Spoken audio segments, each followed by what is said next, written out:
ನಮಸ್ಕಾರ, ನೀವು ನೋಡ್ತಾ ಇದ್ದೀರಾ ನ್ಯೂಸ್ ಫಸ್ಟ್. ಬೆಂಗಳೂರು ಫಸ್ಟ್ಗೆ ಸ್ವಾಗತ. ನಾನು ವಿದ್ಯಶ್ರೀ. ಮೊದಲಿಗೆ ಹೆಡ್ಲೈನ್ಸ್.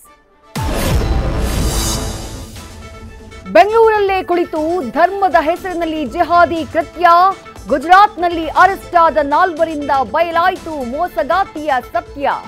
ಮನೆಯಲ್ಲೇ ಅವಿತು ಪ್ರಚೋದನಾಕಾರಿ ವಿಡಿಯೋ ಹರಿಬಿಡ್ತಿದ್ಲಂತೆ ನಿತ್ಯ.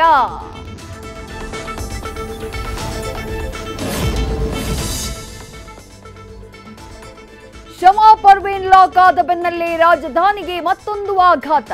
ಕೊಡಿಗೆಹಳ್ಳಿ ಅಪಾರ್ಟ್ಮೆಂಟ್ನಲ್ಲಿ ಪತ್ತೆಯಾಯಿತು ಭಯಾನಕ ಗೋಡೆ ಬರಹ. ಬಾಂಬ್ ಸ್ಕ್ವಾಡ್, ಡಾಗ್ ಸ್ಕ್ವಾಡ್ನಿಂದ ಪೊಲೀಸರ ಪರಿಶೀಲನೆ.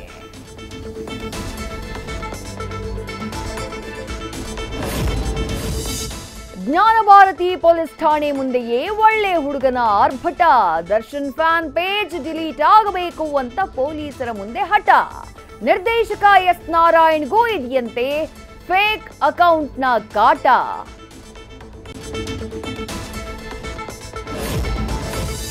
ಬೆಂಗಳೂರಲ್ಲಿ ಬಯಲಾಯಿತು ಅತಿ ದೊಡ್ಡ ಸೈಬರ್ ವಂಚನೆ ಪ್ರಕರಣ. ಕಂಪನಿ ಸರ್ವರ್ ಹ್ಯಾಕ್ ಮಾಡಿ ದೋಚಿದ್ರು 384 ಕೋಟಿ ಹಣ.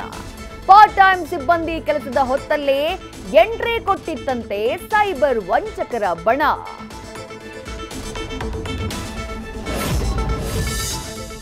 ಲೋಹದ ಹಕ್ಕಿಗಳು ಮತ್ತು ಅಸಲಿ ಹಕ್ಕಿಗಳ ಡಿಕ್ಕಿಯಿಂದ ಕಳವಳ ಶುರು.